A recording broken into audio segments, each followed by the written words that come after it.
صوت الصحافة، نبض الخبر. إبراهيم دياز يتصدر قائمة أغلى اللاعبين المغاربة في الدوري الإسباني. يتصدر الدولي المغربي إبراهيم دياز لاعب ريال مدريد قائمة أغلى اللاعبين المغاربة في الدوري الإسباني بقيمة سوقية تقدر بحوالي 40 مليون يورو.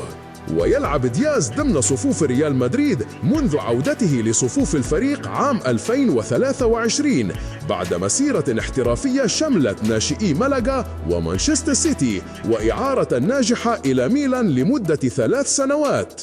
ومنذ عودته توج دياز بلقب دوري أبطال أوروبا والدوري الإسباني، وسجل 8 أهداف في 11 مباراة دولية مع المنتخب المغربي، بما في ذلك ثلاثية ضد ليسوتو عام 2024. ويأتي في المركز الثاني سفيان أمرابط المنضم حديثاً إلى ريال بيتيس قادماً من فنربخشة التركي على سبيل الإعارة بقيمة سوقية تبلغ 17 مليون يورو. وخاض أمرابط أكثر من 65 مباراة دولية مع المغرب، وحقق ألقاباً محلية مع أندية هولندية وبلجيكية، إضافة إلى كأس الاتحاد الإنجليزي مع مانشستر يونايتد عام 2024، وكان له دور مهم في وصول المغرب إلى نصف نهائي كأس العالم 2022.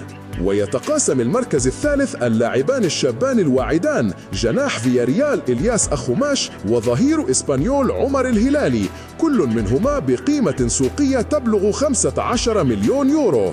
وغادر إلياس أخوماش صفوف برشلونة عام 2023 وأثبت نفسه مع فياريال، وشارك مع المنتخب المغربي منذ 2024 بعد تمثيله سابقا منتخبات الشباب الإسبانية.